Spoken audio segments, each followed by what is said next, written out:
तो आज एक तरह से हम ये फिनिशिंग लेक्चर भी ले रहे हैं ईएम वेव का, और इसके बाद फिर ऑप्टिक स्टार्ट होनी है। लेकिन इसमें कुछ डिस्कशन, कुछ और पॉइंट्स, और इसमें सीपीपी 41 है।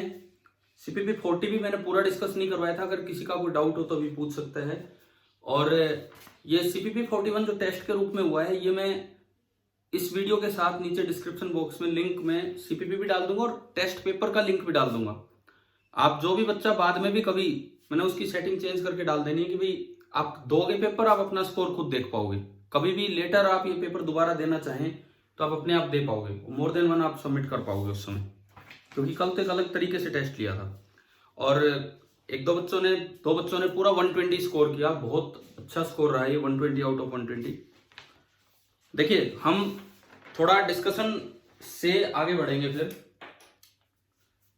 सबसे पहले मैं सीपीपी 40 पे आता हूं, जो और आज की क्लास में खाली डिस्कशन ही नहीं, दो चार बातें और ईएम वेव्स के बारे में ही आपको बता रहे होंगे अभी।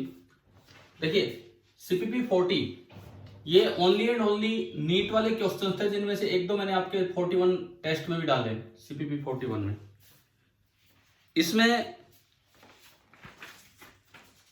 क्वेश्चन नंबर 1 है एआईपीएमटी 2009 का। एआईपीएमटी 2009 का केवल इक्वेशन देके और उन्होंने वेव के बारे में कुछ पूछा है। शायद वो ऐसे क्वेश्चन हम क्लास में कर चुके हैं। Question number 2 various features of EM waves.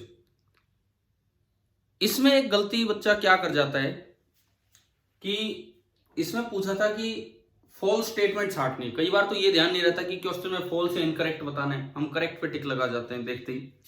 और दूसरी बात, एक एंगल जो कई बार कंफ्यूजन होता है, एक एंगल ई और बी के बीच का एंगल कितना होता है बताओ जब ईएम वेव चलती है तो 90। और ई और बी के फेज एंगल्स में डिफरेंस कितना होता है 0। तो इन दोनों में आप ध्यान रखना। थर्ड, अगेन एक कैलकुलेशन थी इक्वेशन से। इक्वेशन वाले काम हमने कई बार कर रखे हैं, ई बराबर ई नोट साइन या cos omega t minus k x, उससे। Fourth, determination of magnitude of wave vector of propagation vector नहीं है, सॉरी ये गलती से इसमें टाइपिंग मिस्टेक है। Determination of magnitude of wave vector और प्रोपेगेशन वेक्टर, ये जो के होता है k, this is known as magnitude of wave vector और प्रोपेगेशन वेक्टर। इस के को बोला जाता है मैग्नीट्यूड ऑफ वेव वेक्टर और प्रोपेगेशन वेक्टर। ये गलती से इसमें ऑफ लिखा हुआ है, ये और है यहाँ पे। अच्छा, इसमें अगर मैं बात करूं तो आपको केवल के डिटरमाइन करना था, तो ये भी आपसे हो गया होगा। भाई कोई डाउट है तो पूछो आप, या ध्यान नहीं है, क्योंकि हम फिर फिनिश कर रहे हैं इसको। ये हो गया था ना ये। सुनो इसके बाद सुनो, फिफ्थ है relation between E and B. AIPMT 2012 mains में केवल रिलेशन, बहुत आसान रिलेशन, मैंने कहा था क्यू ई बराबर क्यू वी बी, उससे याद रखा करो ई बराबर V B. Lorentz force type relation है, ई बराबर वी बी, वी की जगह सी आ जाएगा। नेक्स्ट है स्पेक्ट्रम और उनके यूजेस पे, और ये वो था जो मैंने कल वाले टेस्ट में भी डाला था कि रेजोनेंट फ्रीक्वेंसी माइक्रोवेव ओवन किस पे बेस्ड है, ये हमने पढ़ लिया था ना एनसीईआरटी से लाइन टू लाइन रीडिंग में, ठीक है। उसके बाद है source of EM wave. AIPMT 2016 में कितना आसान सवाल है, source of EM wave accelerated charge, और कुछ नहीं। नेक्स्ट है relation between peak and RMS value. Peak और आरएमएस में √2 वाला रिलेशन है, तो पहले ई से बी या बी से ई निकालना था, ई बराबर बीसी से, और फिर वो पीक टू आरएमएस। नेक्स्ट थी डायरेक्शन पे आ गया था नीट 2018 में, केवल डायरेक्शन पे। तो डायरेक्शन कैसे बताई जाती है ईएम वेव की डायरेक्शन, ई क्रॉस बी, पढ़ लिया था हमने, ई क्रॉस बी, ठीक है। और उसमें मैंने फिर शायद पिछले लेक्चर में पॉइंटिंग वेक्टर बताया था आपको डायरेक्शन समझाने के लिए, बताओ। पॉइंटिंग वेक्टर होता है ई क्रॉस एच, एच होता है बी बाई म्यू नॉट। तो पॉइंटिंग वेक्टर इंटेंसिटी देता है आपको, पॉइंटिंग वेक्टर का मैग्नीट्यूड तो इंटेंसिटी देता है, और पॉइंटिंग वेक्टर की जो डायरेक्शन होती है वो वेव के प्रोपेगेशन की डायरेक्शन देती है। तो ई क्रॉस एच या ई क्रॉस बी ये डायरेक्शन है। तो इस पे नीट 2000 कब का है, 18 सीधा सवाल आया हुआ है केवल डायरेक्शन पे। 19 में तो बहुत आसान सवाल, which colour of light has longest wavelength, तो ये हमने देख लिया था, रेड। और एक ये नीचे नीट 2019 में अब आप देखो यार, दो क्वेश्चन है। नीट 2019 में 2 सवाल हैं ईएम वेव पे। मुझे लगता है इलेक्ट्रोस्टैटिक्स पे भी 2 ही सवाल होंगे और इस पे भी 2 सवाल। कितनी बड़ी यूनिट है इलेक्ट्रोस्टैटिक्स और कितनी छोटी यूनिट है ईएम वेव, और दोनों कितने आसान सवाल। एक तो ये पूछा है कि लॉन्गेस्ट वेवलेंथ किसकी है, तो इन ऑप्शंस में रेड की है, और एक में कंटिन्यूटी बेस्ड काम था कि प्लेट्स के बीच में वो मैंने करवा दिया था, क्यू बराबर सीवी डिफरेंशिएट कर दो तो सी इंटू डीवी बाई डी उससे, तो 60 माइक्रो एम्पियर तो बीच में आया। और फिर कंटिन्यूटी बेस्ड था कि जितना अंदर डिस्प्लेसमेंट करंट होता है उतना ही बाहर कंडक्शन करंट है, जितना बाहर कंडक्शन है उतना ही डिस्प्लेसमेंट। तो 8 नंबर नीट के पेपर में बड़े मायने रखते हैं, फिजिक्स में 8 नंबर। तो इस चैप्टर से आप इसकी इंपॉर्टेंस समझ पा रहे हो कि ये क्या है। और ये नीट नहीं यार, ये जेई के लिए भी इक्वली इंपॉर्टेंट चैप्टर है, क्योंकि जेई मेंस में इसका पूरा 1-2 क्वेश्चंस का कंट्रीब्यूशन रहता ही था। अच्छा, अब हम आते हैं सीपीपी 41, सीपीपी नंबर 41 पे हम आते हैं। ये याद रखना, K is called the magnitude of wave vector और the magnitude of propagation vector, ये जो हम के निकालते थे। अब जो आपका कल का पेपर था, देखो 2 बच्चों ने पूरा 120 स्कोर किया। 120 आउट ऑफ 120 स्कोर करना एक बड़ा मुश्किल काम होता है, चाहे कितना ही आसान पेपर आप दे दीजिए, कहीं ना कहीं गलती के चांसेस हो जाते हैं। फिर भी अगर इतना स्कोर किया है तो इसका मतलब ढंग से समझ लिया है ये चैप्टर। और उन दोनों ही नहीं, फिर 105 के आसपास भी स्टूडेंट है, 115-16 पे भी है, तो इसका मतलब कुछ अच्छा स्कोर कर रहे हो आप। मैं अगर लिस्ट देखूं, 120 के बाद 115, फिर 105।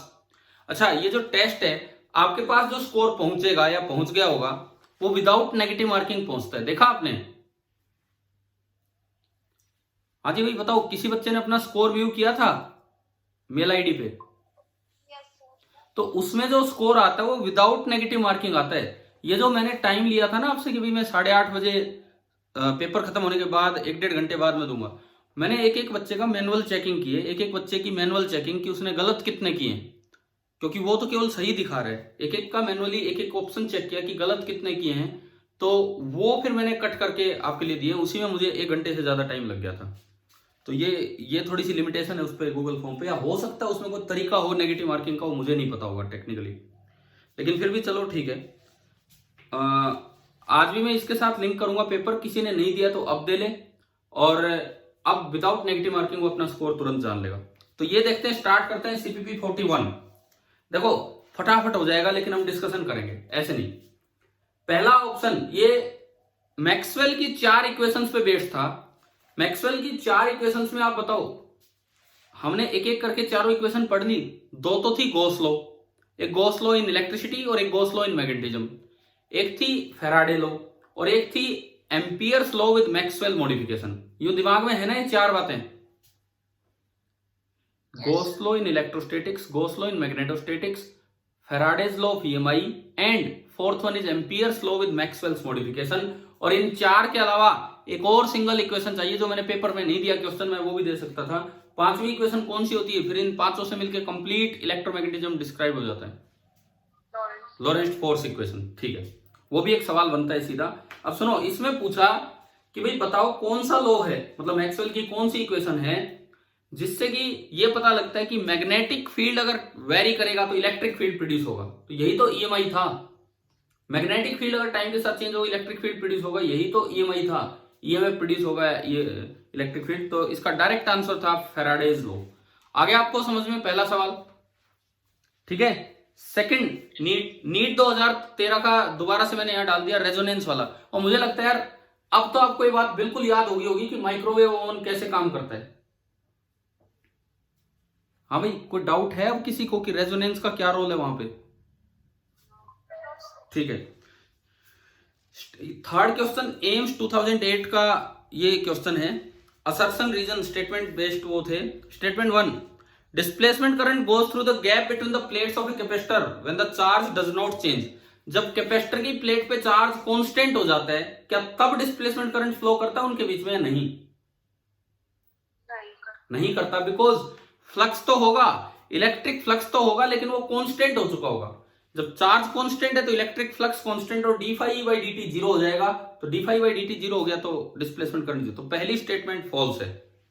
और दूसरी statement, the displacement current arises in the region in which the electric field and hence the electric flux does not change with time. या डज नॉट आएगा या चेंज आएगा? चेंज। जहां चेंज होगा वहां पे ये जनरेट होगा। तो इसने तो रीजन पहले के अकॉर्डिंग बना के दे दिया कि बच्चे को लगेगा अगर पहला सही है तो यही इसका रीजन है, लेकिन असल में दोनों स्टेटमेंट गलत थी, तो आंसर आ जाता डी। अब तो एम्स का पेपर खत्म हो चुका है, बंद हो चुका है। अब आप सब पता होगा शायद आपको इस बार से कि नीट के थ्रू ही आपके एम्स में भी एडमिशन होंगे, पता है ना ये चीज? ठीक है। क्वेश्चन नंबर 4 AIPMT 2012, और ये रिपीट क्वेश्चन था जो पिछले CPP में था, जस्ट ये देखने के लिए कि आपने वो भी ट्राई किया है कि नहीं। हो गया होगा शायद, मुझे डिस्कस करने की जरूरत नहीं है। वैल्यू ऑफ वेव वेक्टर, ये के कोई बोल रहे हैं, वेव वेक्टर, प्रोपेगेशन वेक्टर, ये सब आपको के की वैल्यू निकालनी है। कैसे करोगे? चलो मैं एक बार इक्वेशन लिख के बताता हूं। Question number 4, E vector is equal to i cap into 40 times cos of kz minus 6 into 10⁸ t, ये दिया गया है। और आपसे पूछा है कि k की वैल्यू बताओ, वेव वेक्टर की वैल्यू बताओ कितनी होगी। तो इससे तो ये आई कैप तो डायरेक्शन है, ये ई नोट हो गया, ये ओमेगा हो गया, और ये के है ही। पहले तो मुझे ये बताओ ये वेव कौन सी डायरेक्शन में जा रही है? ये वेव, ये ईएम वेव कौन सी डायरेक्शन में जा रही है? Minus Z, plus Z, positive, positive Z. क्या दोनों के बीच में प्लस सिंबल है? माइनस है। जब माइनस आता है, जब माइनस आता है तो हमेशा वो पॉजिटिव डायरेक्शन में जाएगी, बताया था ना ये भाई। ये तो एक +1 का कॉन्सेप्ट है जहां पे वेव की इक्वेशन हम, पता है पूरा पूरा लेक्चर लगाया था हमने वेव की इक्वेशन लाने में। Replace t by t minus x by v, replace t by t minus x by v. एक सिंगल पार्टिकल ऑसिलेट कर रहा है तो उससे वेव की इक्वेशन कैसे जनरेट की थी, अगर वेव पॉजिटिव एक्स में जा रही है तो पूरा समझाया था ये, अगर आपको याद आए तो। और उसमें था कि इसको इससे रिप्लेस किया, तो अगर एक पॉजिटिव, ये बनता था omega t minus omega by v into x, ये के होता था। तो अगर इन दोनों के बीच में माइनस साइन आ रहा है, माइनस, तो ये पॉजिटिव एक्स में जा रही है, और प्लस साइन आ रहा है तो नेगेटिव एक्स में। और इससे फर्क नहीं पड़ता कि केजेड पहले है कि केजेड बाद में। साइड ऑफ डायरेक्शन में तो कोई कंफ्यूजन होगा ही नहीं ना आपको, ठीक है।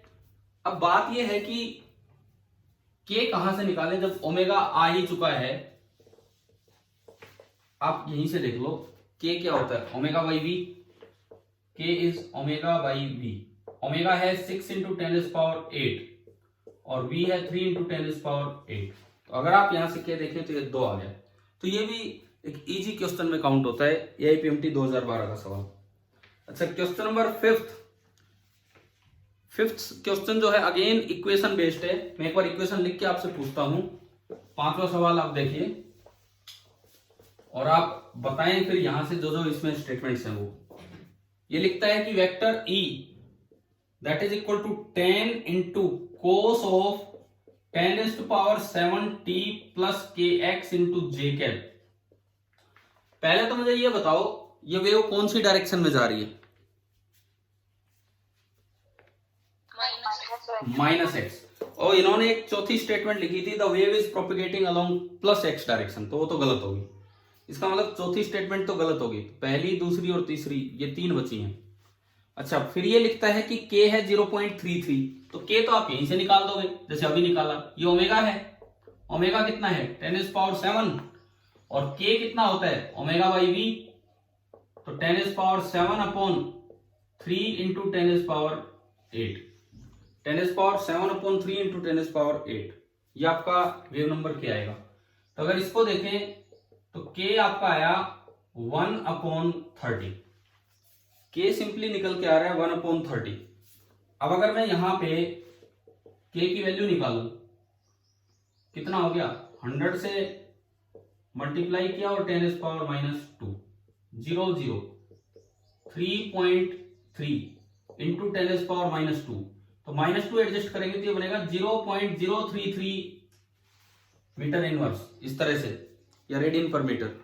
अब इसमें जो ऑप्शन दिया था वो दिया था 0.33, और आपका निकल के क्या आ रहा है 0.033।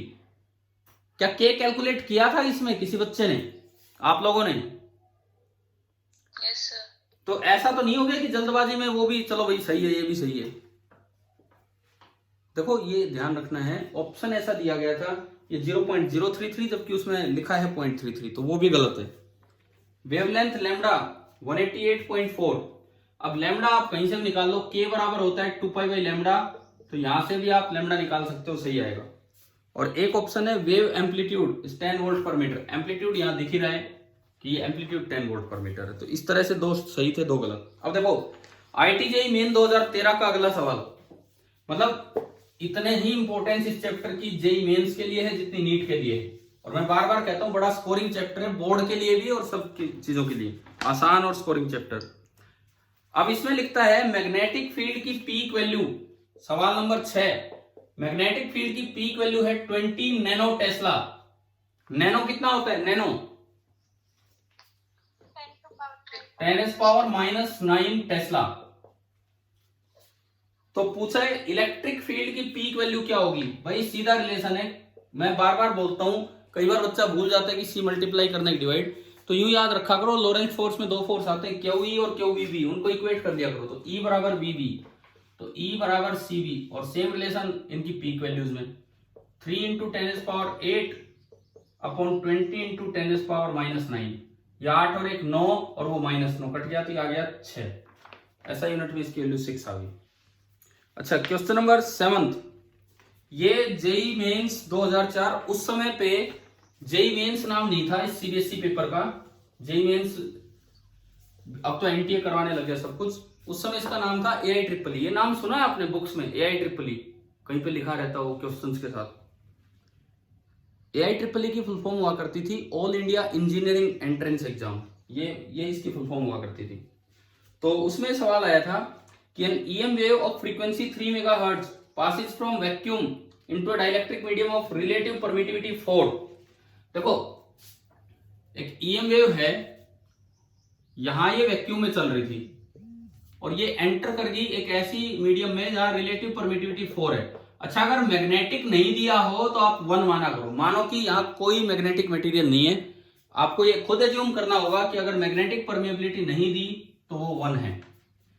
तो अब ये पूछता है कि वेवलेंथ और फ्रीक्वेंसी पे क्या चेंज पड़ेगा। तो फ्रीक्वेंसी तो हमने आपको बताया था कि फ्रीक्वेंसी केवल किसकी फ्रीक्वेंसी पे डिपेंड करती है? सोर्स की, बताया था ना ये कि चाहे मीडियम चेंज हो जाए फ्रीक्वेंसी ऑफ वेव चेंज नहीं होगी, चाहे मीडियम चेंज हो जाए फ्रीक्वेंसी ऑफ वेव चेंज बिल्कुल नहीं होगी, और ये सीधी चलती रहेगी, तो फ्रीक्वेंसी तो सेम रहेगी। अब वेवलेंथ का क्या होगा? अब देखो लैम्डा बराबर होता है C/ν या V/ν कर दो, तो स्पीड पे जो फर्क पड़ेगा वही लैम्डा पे फर्क पड़ेगा। स्पीड क्या होगी देखते हैं, बाहर जो स्पीड है वो c है 1/√μ0ε0, यहां जो स्पीड होगी दैट विल बी 1/√μ0μr ε0ε0। अब μr के बारे में कुछ नहीं दिया तो आप नॉन मैग्नेटिक टाइप मटेरियल मानो, यानी कि μr तो 1 है, और εr 4 रखोगे तो अंडर रूट से बाहर ये 2 निकलेगा, so it is coming out to be 1/2 times √μ0ε0, यानी कि c/2, c ये था, तो यानी कि स्पीड आधी होगी, फ्रीक्वेंसी सेम है, स्पीड आधी होगी, तो वेवलेंथ भी क्या हो जाएगी? हाफ हो जाएगी। ठीक है, ये हो गया था कल पेपर में ये वाला क्वेश्चन। तो ये μr का कुछ दिमाग में है कि क्या लेना है कि नहीं लेना है, क्या है? अगर नहीं भी आया हो तो अब याद रखो कि इस तरह का सवाल है, μr नहीं दिया तो 1 मानिए, या फिर μe दे रखा हो μr, εr नहीं दिया तो उसे 1 मान लेना है। ठीक है, याद रखना आप ये चीज। क्वेश्चन नंबर 8 AIPMT मेंस 2012, कितना सीधा सवाल है। The dimensions of μ0ε0 raise to power -12 क्या है ये? किसका फॉर्मूला है? Speed of light, speed of EM wave, और स्पीड का डायमेंशनल फॉर्मूला क्या होता है? LT-1। अब देखो अगली बार कभी ये सवाल आ जाए और गलती से यहां प्लस हो तो इसके क्या बन जाएंगे ये बताओ, इसका क्या बनेगा डायमेंशनल फॉर्मूला? बोलो भाई, अगर पेपर में इसका पूछ लिया जाए तो क्या ये 1/c नहीं हो गया है? L - 1T. हाँ, तो आपका जो आखिरी ऑप्शन था इसमें वो ऐसा था कि अगर ये प्लस हाफ आए तो ये आंसर हो जाएगा, लेकिन यहाँ माइनस हाफ था तो ए ऑप्शन है। Question number 9, ozone layer of atmosphere absorb, सबसे आसान सवाल, हमें याद ही है क्या एब्जॉर्ब करती है ओजोन लेयर? अल्ट्रावायलेट। और दरअसल ओजोन लेयर करती क्या है मैं बता दूं आपको। ओजोन लेयर अल्ट्रावायलेट रेज को एब्जॉर्ब करके उन्हें इंफ्रारेड में कन्वर्ट करती है। विजिबल लाइट ग्राउंड तक आके टकराती है, वो भी आफ्टर द रिफ्लेक्शन थोड़ी एनर्जी अपनी लूज कर जाएगी, तो मैंने पढ़ाया था वो किस में कन्वर्ट होकर चल पड़ती है? इंफ्रारेड। तो लगातार हमें इंफ्रारेड रेडिएशंस मिलती हैं, तभी अर्थ का टेम्परेचर बना हुआ है एटमॉस्फेयर का। ओजोन लेयर क्या करती है? अल्ट्रावायलेट रेज को एब्जॉर्ब करेगी और उन्हें इंफ्रारेड में कन्वर्ट करके यहाँ पे भेजती रहती है, इस तरह का काम करती है। और कल एक बच्चे ने एक सवाल भेजा था कि ये मतलब हमने बताया कि अंटार्कटिका के ऊपर थोड़ा ओजोन होल बोल देते हैं, वहां पे कुछ होल नहीं होता, होल नहीं है ऐसे, कुछ मतलब कमी होगी वहां ओजोन की कंसंट्रेशन में। तो उसका रीजन पूछा, मुझे नहीं पता था, मैंने नेट से आपको एक वो दिया होगा उसमें स्क्रीनशॉट, पढ़ा हो कि भाई स्पेशली अंटार्कटिका के पास ऐसे सिवियर विंटर होते हैं और इस तरह की क्लाइमेटिक कंडीशंस होती हैं कि उससे वहां सीएफसी और इन सब की वजह से ओजोन लेयर डिप्लीट हो रही है। वहां पता नहीं किस तरह से होता है, बहुत ज्यादा क्लियर मैं भी नहीं हूं इस बारे में कि वहीं के होता है। मैंने तो ऑनलाइन वो चीज देखी नेट पे और आपको वो सीधा आपके ग्रुप पे डाल दिया था। पढ़ा क्या हो, क्या रीजन है उसका? ठीक है। अच्छा, उसके बाद सुनो फिर से मैक्सवेल इक्वेशन पे, the law which states that the variation of electric field causes magnetic field. ये कौन सा लॉ है जिससे ये पता लगा कि इलेक्ट्रिक फील्ड अगर टाइम के साथ चेंज हो तो वो भी मैग्नेटिक फील्ड प्रोड्यूस करेगा? एम्पियर्स लॉ था, जिसमें मैक्सवेल की मॉडिफिकेशन आ गई थी, तो एम्पियर्स मैक्सवेल लॉ। ठीक है। उसके बाद आता है EM waves are produced by, ये फिर से एक तरह से बड़ा आसान रिपीटेड सा क्वेश्चन है। Charge at rest only, charge in uniform motion only, accelerated और डिसेलरेटेड चार्ज, या ऑल ऑफ द अबव। तो ईएम वेव्स कौन प्रोड्यूस करता है? तो बड़ा आसान सवाल है, एक्सेलरेटेड और decelerated charge. 12th, in EM wave phase difference between E and B, phase difference तो कितना होगा? 0। अगर होता angle between E and B तो क्या आंसर आता? Angle between E and B π/2, phase difference 0। Next, dimensions of epsilon naught into D phi होना था यहाँ पे, डी फाई, ये फाई मिस हो गया था क्या यहाँ पे? क्या 13th क्वेश्चन में फाई आया था कि नहीं आया इसके साथ? ये चलो ठीक है, फाई होगा, ये मेरे इसमें प्रिंट होके नहीं आ रहा है। वेयर फाई द वे अलग से दिया है, चलो अलग से लिख दिया आगे, d phi by d t is the rate of change of electric flux. तो ये पूछा है कि इसके डायमेंशंस क्या होंगे। तो यार ये तो कौन सा क्या है, ये किसका एक्सप्रेशन है? ये करंट का, डिस्प्लेसमेंट करंट, और करंट के डायमेंशन तो वही होंगे एम्पियर, यानी कि जो करंट के डायमेंशन है वही इसके हो जाएंगे। ठीक है, आप डायमेंशनली भी ये चीज चेक कर सकते हो और वैसे भी ये डायरेक्ट याद होना चाहिए। 14th, which of the following statements is incorrect? Electromagnetic waves are transverse, correct है। Are produced by accelerating charge, correct है। Travel with same speed in all media, अभी भी देखा मीडियम चेंज होते स्पीड आधी होगी थी, तो क्या सेम स्पीड से ट्रेवल करती हैं सभी मीडियम में? नहीं, तो यही गलत था। और travel in free space with the speed of light, हाँ बिल्कुल सही। अब इसमें सुनो एक कंफ्यूजन कहां हो जाता है, कई बार ऐसा सवाल आता है कि एन एक्सरे, शायद एनसीईआरटी का क्वेश्चन हो, एन एक्सरे ऑफ इतना wavelength, an EM wave, infrared wave of इतना वेवलेंथ, ये तीनों वैक्यूम में चल रही हैं, तो तीनों में क्या चीज सेम होगी? स्पीड, वेवलेंथ या फ्रीक्वेंसी? बताओ। एक एक्सरे ले ली मैंने, एक इंफ्रारेड ले ली और एक अल्ट्रावायलेट ले ली, तीनों वैक्यूम में चल रही हैं, तो तीनों के बारे में क्या चीज सेम होगी? दोनों, तीनों की फ्रीक्वेंसी सेम होगी, या तीनों की वेवलेंथ सेम होगी, या तीनों की स्पीड सेम होगी? बताइए। स्पीड, तीनों की स्पीड सेम होगी। क्लियर है ना ये चीज? मे भी शायद ये एनसीईआरटी का क्वेश्चन ही हो इस तरह का, तो तीनों की जो स्पीड है वो सेम रहेगी। और यहां पे क्या है? Travel with same speed in different media, ये गलत है। जब तक मीडियम एक रहेगा, ये बात याद रखें, जब तक मीडियम एक रहेगा तो किसी तरह की ईएम वेव आ जाए उसकी स्पीड सेम रहेगी। ठीक है, टाइप ऑफ ईएम वेव पे स्पीड डिपेंड नहीं करती है। 14th, which of the following statements is incorrect about EM waves? Incorrect, ये तो हो ही गया, sorry. 15th, displacement current goes through the gap between the plates of a capacitor. Displacement current कब flow कर रहा होता है? ये उस तरह का सवाल है जैसा एम्स में असर्शन रीजन आया था, उस तरह का एमसीक्यू है।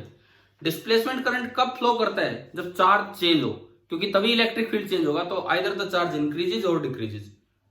फिर दूसरे में लिखता है डज नॉट चेंज, तीसरे में लिखता है जीरो, और चौथे में लिखता है ऑल द वो केस। तो केवल जब चार्ज चेंज होगा तो ऑप्शन ये आ गया।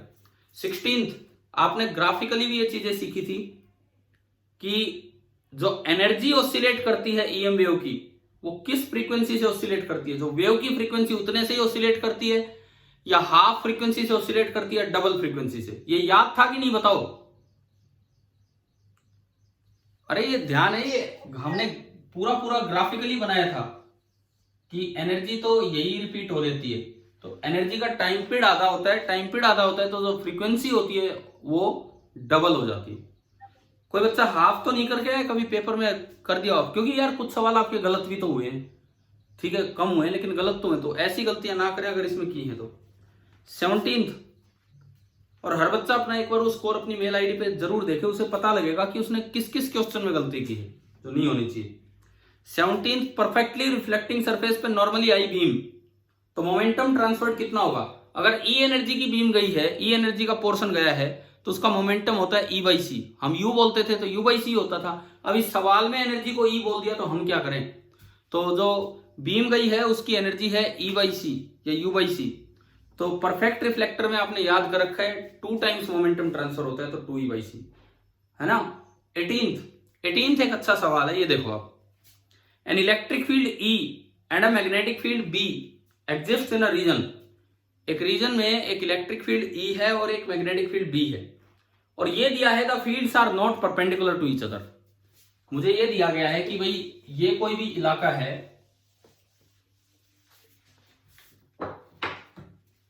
ये कोई भी एक रीजन है जिसमें ई एंड बी हैं और दोनों परपेंडिकुलर नहीं है। Which of the following statements is true? This is not possible. पहला ऑप्शन कहता है भाई ये तो हो ही नहीं सकता, क्योंकि जहां भी ई और बी होंगे हमेशा परपेंडिकुलर होंगे। क्या ये सच्चाई है? क्या ई और बी जरूरी है हर जगह परपेंडिकुलर ही हो? ई और बी परपेंडिकुलर मेनली वहां होते हैं जहां ई और बी आपस में रीजनरेट कर रहे हो। बताया था ना मैंने आपको, जहां ई और बी रीजनरेट करते हैं तो वो एक दूसरे के परपेंडिकुलर होते हैं। यानी कि ईएम वेव जहां से निकलेगी और कोई फील्ड वहां ना हो तो वहां ई और बी एक दूसरे के परपेंडिकुलर होंगे। ईएम वेव अगर कहीं से निकलती है और कोई फील्ड अगर वहां ना हो तो वो एक दूसरे के परपेंडिकुलर। तो पहला ऑप्शन गलत। दूसरा, no EM wave is passing through the region. ऐसा हो सकता है कि ईएम वेव पास हो रही हो तो उनके कारण जो फील्ड है वो तो एक दूसरे के परपेंडिकुलर है, लेकिन हो सकता है कोई और भी चार्ज बैठा हो तो उस चार्ज के कारण एक और इलेक्ट्रिक फील्ड आएगा, तो नेट इलेक्ट्रिक फील्ड किसी और डायरेक्शन में हो जाएगा। तो नेट इलेक्ट्रिक फील्ड और बी तो जरूरी नहीं है परपेंडिकुलर हो। ऐसा हो सकता है कि इलाके से ईएम वेव जा रही थी, उस ईएम वेव के ई और बी परपेंडिकुलर थे, लेकिन एक और चार्ज बैठा था, उसने ई किसी और डायरेक्शन में प्रोड्यूस किया, जिससे नेट ई और बी परपेंडिकुलर नहीं बचे। तो इसलिए कौन सा ऑप्शन आ जाएगा इसमें? C option, an EM wave में be passing through the region. ठीक है, मैं यहां पे, चलो मैं लास्ट में बताऊंगा कुछ एक पॉइंट्स, उसमें हम देख लेंगे चीजें। उसमें हम बात करेंगे कि ईएम वेव पे खुद पे कितना चार्ज है। अभी हम इस लेक्चर के एंड में चलते चलते बात करते हैं, पहले आगे बढ़े। Question number 19, the ratio of contributions made by electric field and magnetic field components to the intensity of EM wave. हमने याद किया कि यूई और यूबी बराबर होते हैं, तो इंटेंसिटी तो एनर्जी तो होती है, एनर्जी क्रॉसिंग और unit area in unit time. तो अगर एनर्जी बराबर है तो इंटेंसिटी भी बराबर होगी, तो दोनों का कंट्रीब्यूशन एनर्जी में इंटेंसिटी में कितना होगा? 1:1 रेशियो में, है ना। आ गया समझ में। उसके बाद question number 20, microwaves are EM waves with frequency in the range. क्या आपने जब NCERT line to line reading की थी तो माइक्रोवेव में आया था कि गीगाहर्ट्ज में ये होती हैं? याद था पेपर देते समय आपको कि हाँ ये गीगाहर्ट्ज में है माइक्रोवेव? तो देखो ये सवाल ऐसे भी आ सकता है, उल्टा भी आ सकता है कि भाई गीगाहर्ट्ज में किसकी फ्रीक्वेंसी रेंज होती है, वहां फिर 4 ऑप्शन होंगे तो माइक्रोवेव। हमने कुछ रेंजेज याद की थी, तो उन रेंज पे एक क्वेश्चन था। ये उल्टा भी क्वेश्चन दिया जा सकता है और इस तरह से भी, तो आप याद रखना। 21, among the following the longest wave is. Longest wave का मतलब होता है लॉन्गेस्ट वेवलेंथ। वो वेव लॉन्गेस्ट वेव कहलाएगी जिसकी वेवलेंथ सबसे बड़ी। तो सबसे बड़ी वेवलेंथ इधर की तरफ थी, इधर, और इधर कौन सा पार्ट था सबसे एंड में? रेडियो। तो ये लॉन्गेस्ट था। 22, इलेक्ट्रोमैग्नेटिक वेव्स और फर्स्ट प्रोड्यूस्ड बाय। मैंने चारों ऐसे नाम दिए जो आपके सामने आ चुके थे। मार्कोनी ने क्या किया था? मार्कोनी ने फर्स्ट टाइम ईएम वेव्स को यूज करके दिखाया था लैब के बाहर कि इससे कम्युनिकेशन पॉसिबल है। जेसी बोस ने क्या किया था? इंडिया में हर्ट्ज के बाद उन्होंने लैब में जनरेट करके दिखाई थी ईएम वेव। मैक्सवेल ने क्या किया था? मैक्सवेल ने ईएम वेव्स की थ्योरी दी थी, ईएम वेव जनरेट नहीं की थी। और सबसे पहले लैब में जनरेट 1885 में किसने की थी? हर्ट्ज, है ना। तो ये याद हो गया होगा आपको अभी पूरी सीक्वेंस ही। अब ये क्वेश्चन ऐसे भी आ सकता है, सीक्वेंस वाइज आ जाए कि अरेंज करो ईयर वाइज इनकी सीक्वेंस की जो जो इवेंट हुए। तो बताओ सबसे पहले किसका नाम आएगा? हर्ट्ज ना, मैक्सवेल। सबसे पहले मैक्सवेल ने थ्योरी दी थी, उसके बाद हर्ट्ज, उसके बाद जेसी बोस एंड देन मार्कोनी। ठीक है, सवाल तो वही घुमा के कैसे पूछ सकते हैं। नेक्स्ट, अब ये यूजेस पे, और इसमें मैंने सारे यूज लिख दिया, आपके किसी से भी याद आ जाए।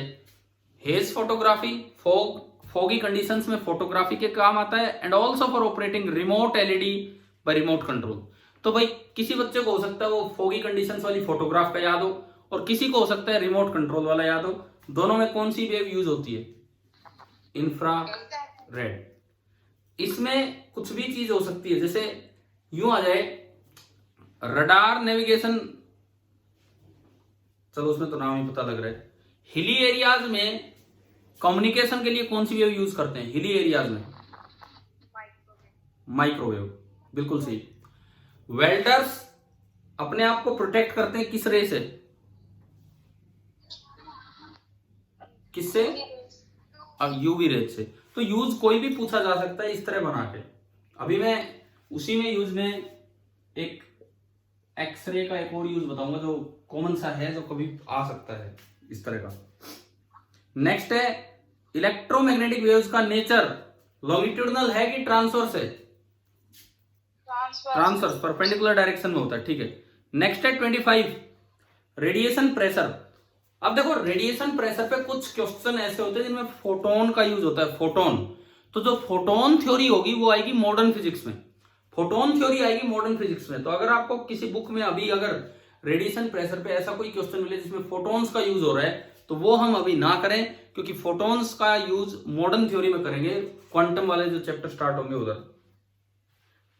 तो ये तो लिखता है एक आई इंटेंसिटी की वेव आई, और रेडिएशन प्रेशर उसने कितना एग्जर्ट किया होगा? पी।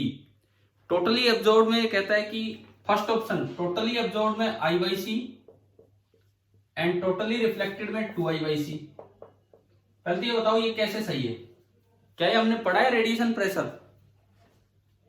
Yes sir. भाई प्रेशर होता था force per unit area, force होता था momentum transferred per unit time. मान लो परफेक्टली एब्जॉर्ब है तो you by C, per unit time delta T और ए, और energy in unit time in unit area वो आई होता था। तो ये कितना आ गया? हाँ जी सर थोड़ा तेज बोलो। अरे यार मैं तो बहुत तेज बोल रहा हूँ, आवाज नहीं आ रही क्या? सर थोड़ी आ रही है, अरे अब इसमें कहाँ से बढ़ाऊंगा आवाज? ये तो फुल दिखा रहा है यहाँ से। सही आ रही है आवाज? ठीक है, तो सुनो सुनो, ये फुल ही कर रखा है मैंने यहाँ से वॉल्यूम। अब आप सुनिए इधर क्या था, हम क्या बता रहे थे। हाँ, ये मोमेंटम रेडिएशन प्रेशर आ गया आई बाई सी, और जब परफेक्ट रिफ्लेक्टर होगा तो 2 टाइम्स हो जाएगा तो 2i बाई सी। फिर ये कहता है सेकंड ऑप्शन, एक जानकारी देना था आपको कि जो रियल सरफेस होती हैं, रियल सरफेस ना तो परफेक्टली एब्जॉर्बिंग होती है ना परफेक्टली रिफ्लेक्टिंग, कुछ पार्ट एब्जॉर्ब होता है और कुछ पार्ट रिफ्लेक्ट होता है। तो जो रेडिएशन प्रेशर होगा वो इनके बीच का हो जाएगा। आई बाई सी से लेके 2i बाई सी। तो एटलीस्ट आप सेकेंड स्टेटमेंट याद रख लेना कि आई बाई सी से लेके 2i बाई सी तक होता है आपका रेडिएशन प्रेशर। ये आपका हो गया 25वां सवाल। 26, which EM wave is generated by vibration of atom and molecule. बताओ पूरा एटम के वाइब्रेशन से कौन सी ईएम वेव जनरेट होती है? पूरे एटम के वाइब्रेशन से इंफ्रारेड। हाँ, अगर ये प्रोडक्शन पे दे दिया एक सवाल कि अगर केवल इलेक्ट्रॉन वाइब्रेट करे तो और तरह की रेज है। कंडक्टिंग एरियल्स में इलेक्ट्रॉन वाइब्रेट करे तो वो आपकी रेडियो वेव थी, ठीक है। वैलेंस इलेक्ट्रॉन वाले वाइब्रेट वो इलेक्ट्रॉन उतरे तो वो विजिबल थी। इनर सेल इलेक्ट्रॉन उतरे तो अल्ट्रावायलेट थी। मेटल टारगेट के बहुत तेजी से आके इलेक्ट्रॉन डिसलरेट करे, चार्ज डिसल, तो एक्सरे थी। याद है ना, ये न्यूक्लियर डिके में जो प्रोड्यूस होती है वो गामा रे थी। तो कम से कम सबके सोर्स हमें याद होने चाहिए। तो ये सोर्स पे एक क्वेश्चन था, तो इंफ्रारेड। नेक्स्ट है 27, स्टैंडिंग वेव्स। क्या लास्ट लेक्चर आपका स्टैंडिंग वेव्स वाला पॉइंट बता रहा था आपको? लास्ट लेक्चर जो हुआ था पिछला, यस सर। और वो एनसीईआरटी से ही हमने पढ़ा था कि हर्ट्ज ने क्या किया, स्टैंडिंग वेव जनरेट करके दिखाई ईएम वेव से, और फिर उसने इसकी वेवलेंथ कैलकुलेट की लैम्डा, और उससे उसने स्पीड कैलकुलेट की, और वो पाई की वो स्पीड ऑफ लाइट के बराबर है। तो इसमें पूछा है कि जो कंडक्टर की सरफेस से जब रिफ्लेक्ट होती है तो वहां कंडक्टर की सरफेस पे ई जीरो होता है कि मैक्सिमम होता है? कंडक्टर की सरफेस पे ई जीरो होगा। मैंने कल आपको एक डायग्राम भी बनाया था, और जो पिछला वीडियो है उसके जो थंबनेल बनाया है उसमें वो डायग्राम लगाया है, देखा हो तो आपने, उसी के थंबनेल में वो डायग्राम है कि वो कैसा डायग्राम होता है। और तो सरफेस पे ई तो जीरो होगा और बी मैक्सिमम होगा, तो ई का तो नोड बनेगा और बी का एंटी नोड। तो इस पेपर में लिख दिया था हमने कि ई का एंटी नोड और बी का नोड, तो दोनों ही बिल्कुल गलत है। तो ये भी एक अच्छा सवाल है। ईएम वेव्स के कुछ आसान सवाल है, लेकिन ये अच्छे सवालों में काउंट होता है। 28, जहां हमने चैप्टर शुरू किया था, ईएम वेव चैप्टर जब हमने स्टार्ट किया था तो आपको वो करवाया था circular plate parallel capacitor. Yes. तो उसमें हमने देखा होगा कि अंदर अगर आप देखते हो तो E directly proportional to r होता है, बी, और बाहर अगर आप देखते हो तो वो इनवर्सली प्रोपोर्शनल टू आर होता है। ग्राफ के साथ बताया था, है ना भाई? ध्यान आ गया होगा ये। एसीएल लगाना, एम्पियर मैक्सवेल लॉ लगा के देखा था कि कैसे होता है। तो 28 भी होगा। 29, ये क्लास में करवाया हुआ क्वेश्चन है, पिछले वीडियोस में होगा ये, कि ई का एक्सप्रेशन है 50 न्यूटन पर coulomb into sine this, intensity पूछी है। तो मैंने बाकी ऑप्शंस भी ऐसे दिए थे जो क्लास में निकलवाए थे। पहले एनर्जी डेंसिटी निकाली, उससे आप टोटल एनर्जी स्टोर्ड एक पोर्शन दिया था उसमें निकाली थी, और फिर वहां से आप इंटेंसिटी पे गए थे। तो कुछ बच्चों को तो हो सकता है आंसर भी याद हो, 3.3 था इसका आंसर वॉट पर मीटर स्क्वायर में। करवा रखा है क्लास में। यस। और 30 the frequency of EM wave depends on, बताओ सोर्स पे डिपेंड करती है कि मीडियम पे या दोनों पे? ओनली सोर्स पे। तो ये आपका आ गया ए। तो भाई जिन बच्चों का जो जैसे गलत हुए, कुछ सवाल गलत हुए, क्या जब आपने अपना स्कोर देखा होगा मेल आईडी पे जब आया होगा, तो क्या वो समझ में आ गया था किस किस क्वेश्चन में आप गलती कर बैठे हैं और सही आंसर आ गए होंगे? क्लियर हो गया ना सभी को? ठीक है। अब देखो ईएम वेव्स के बारे में 2-4 बातें और मैं बता रहा हूं, यहीं तक जो डिस्कस हुआ है, क्योंकि ये बस हमने फिनिश ही कर दिया। अब सबसे पहला जो मैंने यहां बोर्ड पे लिखा, charge on EM waves. Charge on EM waves, कि ईएम वेव्स पे पॉजिटिव चार्ज होता है कि नेगेटिव चार्ज होता है। या मान लो इस तरह का सवाल आ जाए कि ईएम वेव थी, ये इस तरह से जो वेव चल के जाती है, ये आगे चल के जा रही है, और बीच में हमने 2 प्लेट लगा दी, एक उधर एक इधर। मान लो ये नेगेटिव प्लेट है और ये पॉजिटिव प्लेट है। तो इस प्लेट का काम है एक फील्ड फैलाना, इस प्लेट का काम है एक फील्ड फैलाना, और फील्ड फैला होगा पॉजिटिव से नेगेटिव की तरफ, इधर से उधर अंदर की तरफ एक फील्ड फैला होगा, इलेक्ट्रिक फील्ड। अब अगर ईएम वेव पे पॉजिटिव चार्ज है तो वो नेगेटिव प्लेट की तरफ मुड़ेगी, ईएम वेव पे नेगेटिव चार्ज है तो वो पॉजिटिव प्लेट की तरफ मुड़ेगी। तो आप बताओ ईएम वेव किधर बेंड होगी या नहीं होगी? क्वेश्चन आ गया समझ में क्या पूछा हमने? हाँ जी भाई, क्वेश्चन क्लियर है आपको? क्या सवाल पूछा गया है? Yes, sir. कि when an EM wave passes between two charged plates, passes in the region between the two charged plates, तो ऑप्शन बन गए, it bends towards positive plate, it bends towards negative plate and it does not bend. क्या answer आएगा बताओ? अगर EM wave पे positive charge हो तो नेगेटिव प्लेट की तरफ मुड़ जाएगा, नेगेटिव चार्ज हो तो पॉजिटिव प्लेट की तरफ, और अगर न्यूट्रल है तो सीधी चलेगी। तो बताओ अब इसका क्या आंसर आएगा? दरअसल अब सुनो, सीधा जाएगा, सीधा जाएगा। इसका कारण सुनो, ये क्वेश्चन भी दरअसल फोटोन थ्योरी पे बेस्ड है, बट ईएम वेव्स आप फिनिश करके जा रहे हो तो हो सकता है कहीं ऐसा सवाल मिल जाए आपको ईएम वेव्स में, क्योंकि आपकी आकाश टेस्ट सीरीज में तो ईएम वेव्स पहले आ लेगा और फोटोन थ्योरी बाद में, तो हो सकता है कोई ऐसा सवाल आ जाए। तो सुनो, ईएम वेव्स जिन पार्टिकल्स से मिलकर बनी होती है उन लाइट पार्टिकल्स को बोलते हैं फोटोन, और हम पढ़ेंगे कि फोटोन न्यूट्रल होते हैं। फोटोन पे ना पॉजिटिव चार्ज होता है ना नेगेटिव चार्ज, तो अगर न्यूट्रल है तो वो सीधा निकल जाएगा। अब मैं अगला सवाल पूछता हूं, यहीं पे 3 रेज आ रही है, अल्फा रे, बीटा नेगेटिव रे एंड गामा रे। अल्फा रे, बीटा नेगेटिव रे एंड गामा रे, तीनों का हाल बताओ इस इलेक्ट्रिक फील्ड में क्या होगा? अल्फा रे में आपको बता दूं कोई ईएम वेव नहीं है। अल्फा पार्टिकल किसे बोलते थे हम? अल्फा पार्टिकल किसको बोलते थे?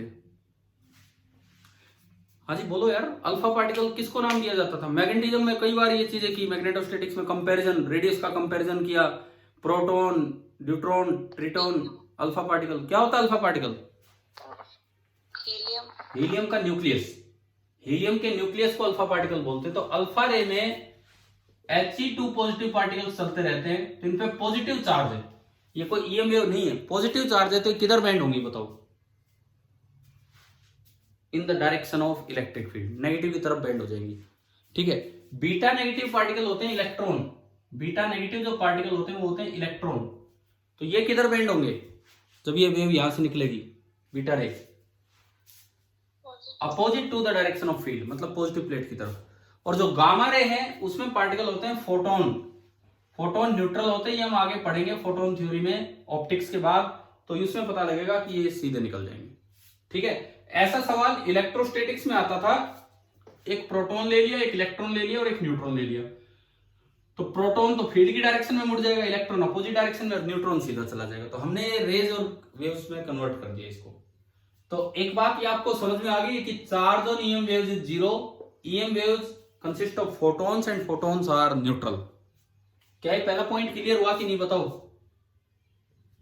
ठीक है, अगला ये पॉइंट है, ये एक्सरे का एक यूज मुझे यहाँ पे ध्यान आ गया था, मैं अभी डिस्कस करवा रहा था तब। कई बार यूं होता है कि मेटल में कुछ फॉल्ट्स है, मेटल में कोई क्रैक है, पूरा एक मेटालिक बॉडी है और उसमें कुछ क्रैक है, बाहर से हमें नहीं पता लग सकता है। आप कहीं कुछ चीज चेक करना चाहो कि मेटल कितना स्ट्रॉन्ग है कितना नहीं, तो मेटल में अगर क्रैक्स को डिटेक्ट करना हो तो उन क्रैक डिटेक्शन के लिए भी किसका यूज किया जाता है? एक्सरे का। एक्सरे मॉडर्न फिजिक्स में 2 दिन 2 लेक्चर्स हम एक्सरे पे लेंगे मॉडर्न फिजिक्स में।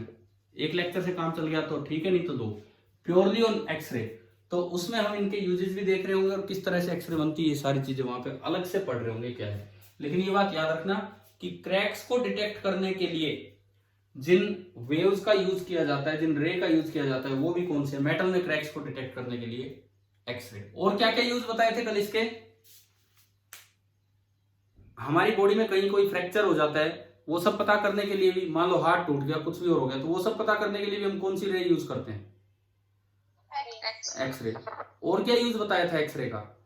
जो हल्के कैंसर होते हैं, जो हल्के ट्यूमर्स होते हैं, हल्के कैंसर, उनको भी ठीक करवाने में किसका यूज कर लिया जाता है? एक्सरे का। ठीक है, एक क्वेश्चन था एनसीईआरटी का कि ऑप्टिकल टेलीस्कोपी हम कर पाते हैं जमीन पे, इधर यहां पे एक्सरे टेलीस्कोपी क्यों नहीं कर पाते हैं? जबकि वो ज्यादा, हाँ एटमॉस्फेयर एक्सरे को एब्जॉर्ब करती है, तो वो इतना सफल नहीं हो पाता यहाँ पे। ठीक है, एक्सरे के बाद और सुनोगे आगे, ये पेपर आपका पूरा हो ही चुका है। देखिए एक 2 बातें मैं और बताता हूँ इसी में, ईएम वेव से रिलेटेड। एक टर्म डिफाइन होती है इंपीडेंस ऑफ फ्री स्पेस। भैया अपने नोट करते रहना है जो भी एक्स्ट्रा पॉइंट्स अब आ रहे हैं।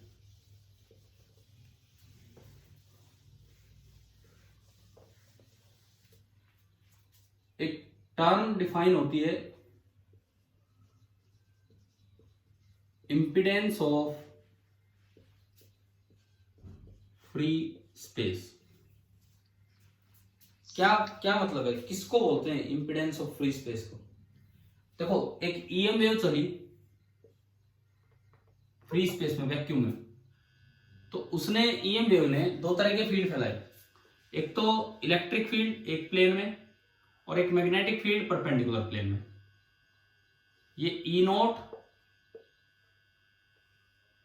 और ये B note.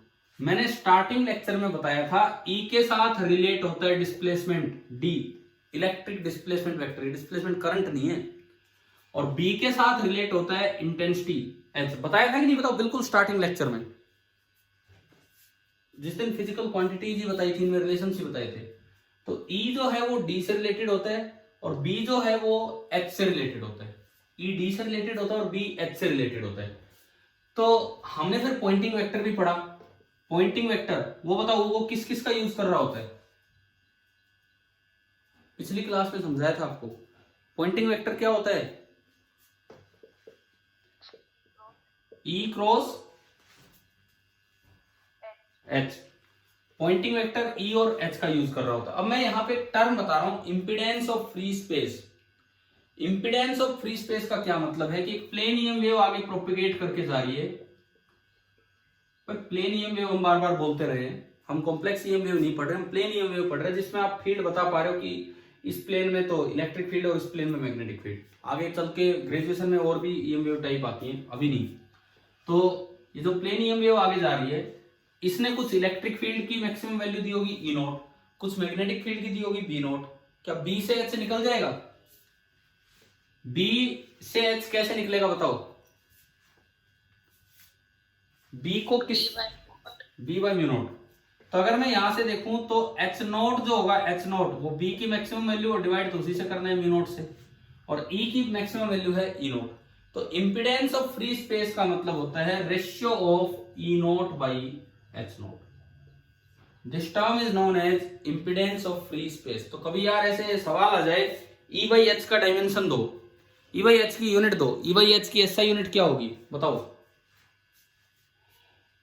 E by H की एसआई यूनिट, इंपिडेंस की एसआई यूनिट क्या होती है? ओम। ओम। तो याद रखना, ई बाई एच अगर कहीं आए कभी और ही आप कंफ्यूज हो जाओ, 5 मिनट लगा दो निकालने में और ऑप्शन वहां लिखा बैठा है ohm. E by H is called the impedance of free space, E naught by H naught, and इसकी वैल्यू ओम होती है और इसकी यूनिट ओम होती है, और जो इसकी वैल्यू होती है दैट इज नियरली 377 ओम के आसपास। इसकी जो वैल्यू होती है दैट इज नियरली 377 ओम। ये बताओ फर्स्ट टर्म समझ में आ गई है? ठीक है, कैसे? अब सुनो, ई बी और सी में क्या रिलेशन होता है?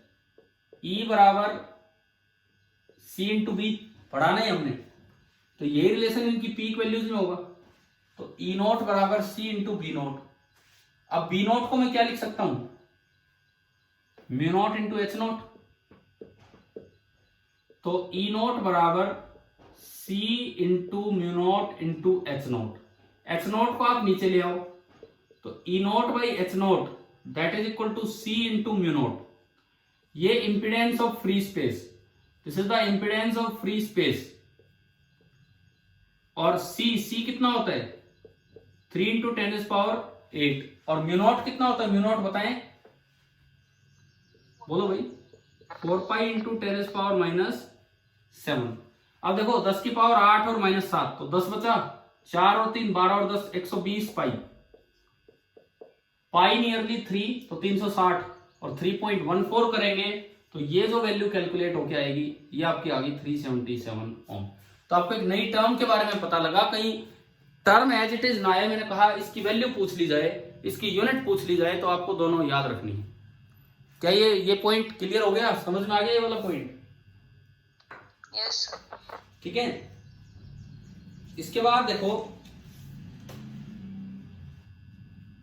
अगर मान लो, जैसे मान लो आपसे इसी में पूछा जाए कि थोड़ा सा मैं अर्थ के एटमॉस्फेयर से रिलेट करता हूं इस रेडिएशन को। वैसे ये टॉपिक कम्युनिकेशन में भी आ सकता है, लेकिन यहां भी हम पढ़ सकते हैं। तो जो रेडिएशन इन एटमॉस्फेयर है, अगर मैं एटमॉस्फेयर बनाऊं तो उसकी तरफ चलते हैं।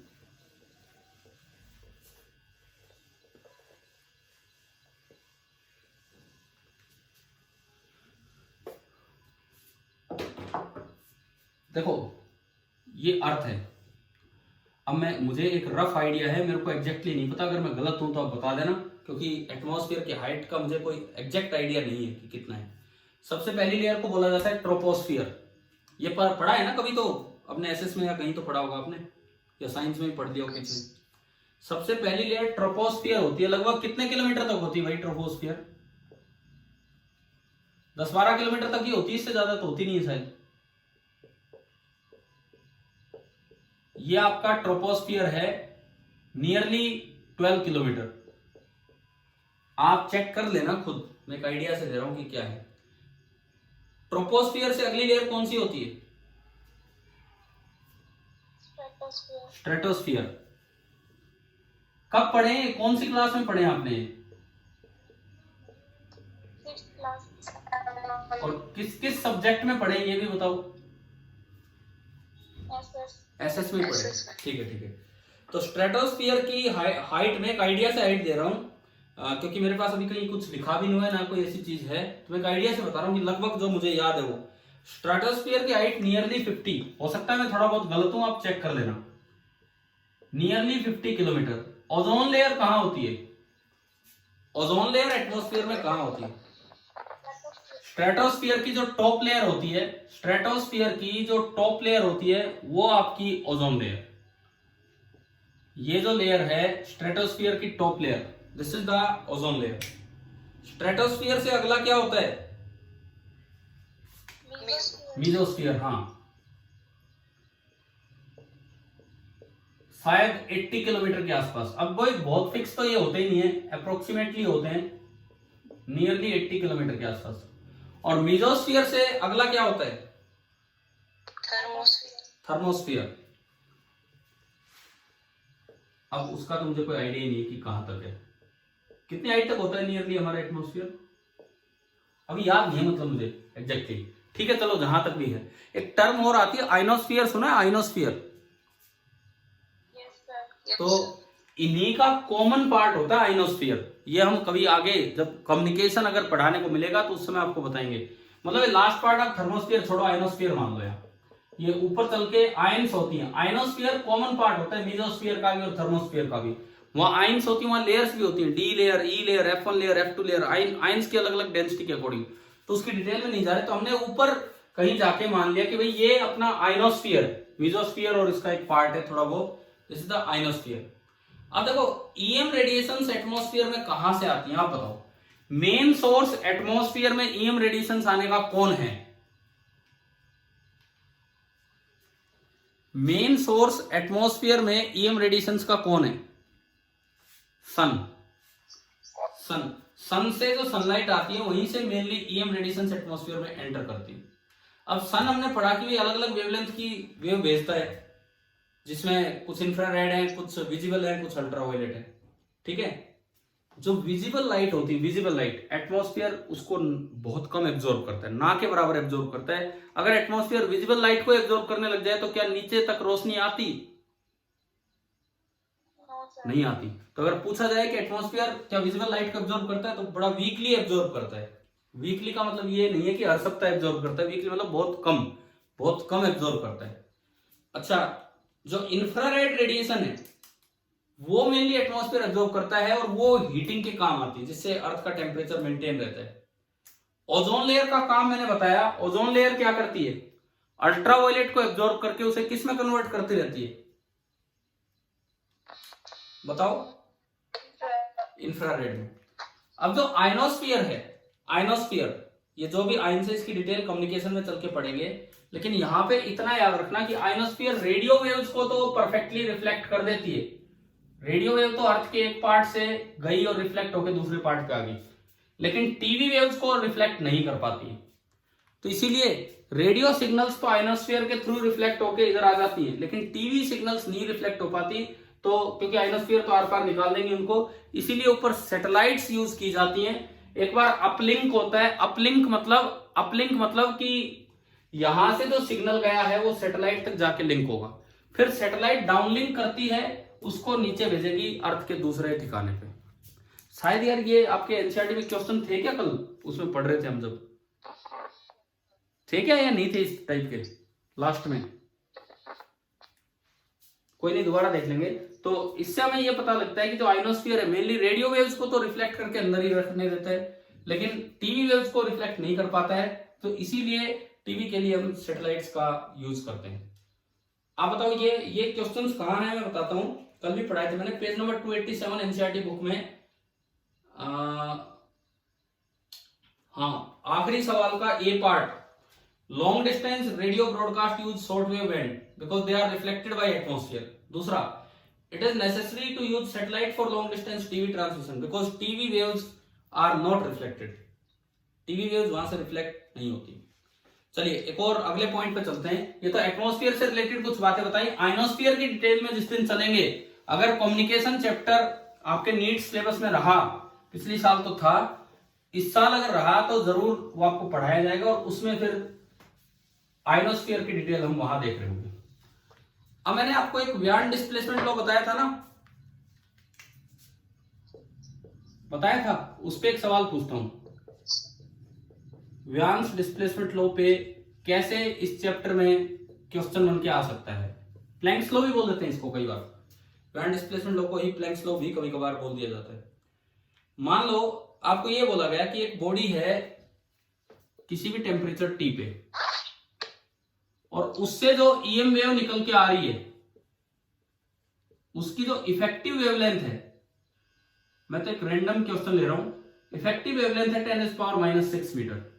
तो आपको बॉडी का टेम्परेचर बताना है क्या होगा। ये सवाल है कि एक बॉडी है टी टेम्परेचर पे है और उससे कंटिन्यूअस स्पेक्ट्रम ऑफ वेवलेंथ निकल रहा होगा। एक वेवलेंथ नहीं निकलती है, कई वेवलेंथ निकलती हैं। जो सबसे ज्यादा इंटेंसिटी वाली वेव है वो ये है, lambda corresponding to maximum intensity वो ये है। और भी इससे ज्यादा वेवलेंथ भी निकल रही होंगी, इससे कम वेवलेंथ भी निकल रही होंगी, लेकिन जिसके कोरस्पॉन्डिंग इंटेंसिटी सबसे ज्यादा है वो ये वाली वेवलेंथ है। तो आपको बताना है कि इसका टेम्परेचर कितना है। कैसे होगा?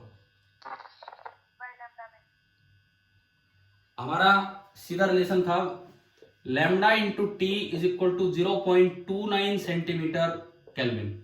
याद है, बी से डिनोट करते थे, बी कांस्टेंट, व्यान कांस्टेंट है ना, उसकी वैल्यू भी हमें याद रखनी चाहिए इस तरह के क्वेश्चंस के लिए। 0.29 सेंटीमीटर केल्विन।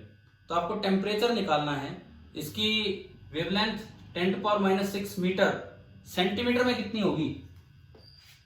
सेंटीमीटर में तो 10⁻² से गुणा कर दो तो 10⁻⁴ माइनस का 4 सेंटीमीटर हो गया। इसमें आपने पुट किया 10⁻⁴ centimetre into T is equal to 0.29 centimetre kelvin. Centimetre से सेंटीमीटर गया और ये टेम्परेचर कितना आ गया इस बॉडी का टेम्परेचर? 10⁴ मल्टीप्लाई होगा तो 2900 केल्विन आ गया। बताओ ये वाले सवाल आ जाएंगे समझ में कि ईएम वेव पे ये क्वेश्चंस कैसे होंगे?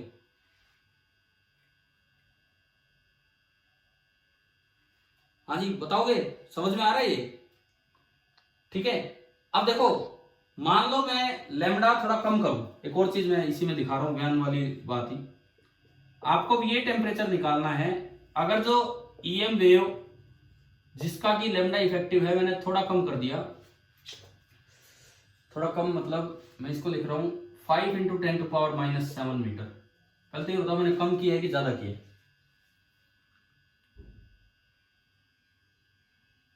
हाँ जी, लैम्डा कम किया है कि ज्यादा किया है? इससे इसको कंपेयर करके बताओ,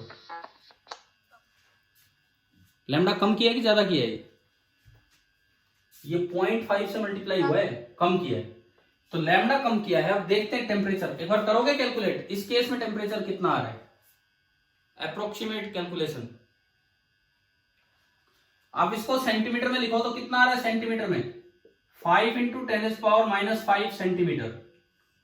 सेंटीमीटर में इतना आया, 5 × 10⁻⁵ सेंटीमीटर, इतना आ गया सेंटीमीटर में।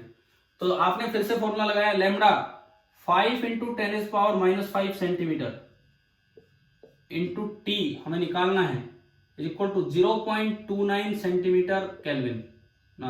हाँ, सेंटीमीटर से सेंटीमीटर गया तो टी देखो कितना आया, 0.29 को आप लिख सकते हैं 29 × 10⁻⁻² अपॉन 5 × 10⁻⁵ केल्विन। भाई इसको 30 मान लो, इसको 30 मान लो, 5 × 6 30 और ये आ गया 6000 केल्विन। तो ऐसे कैलकुलेशंस करनी है। आप बताओ ये समझ में आया? 6000 केल्विन। अब आप ये देखो,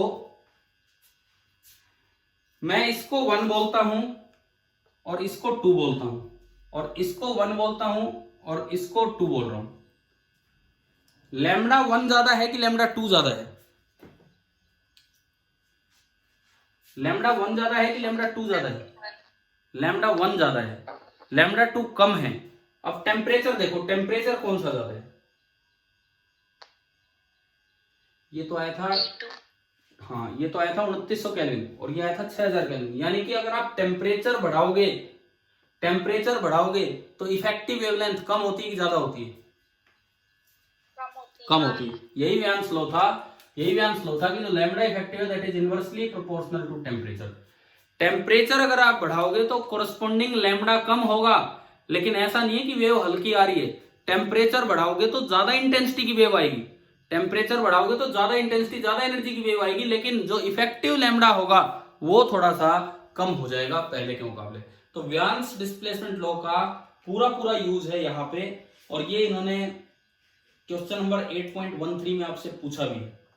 क्वेश्चन नंबर 8.13 जो है आपकी बुक में पेज नंबर 287 पे, उसमें लिखता है कि use the formula lambda m into T is equal to 0.29 centimeter Kelvin to obtain the characteristic temperature range for different part of EM spectrum।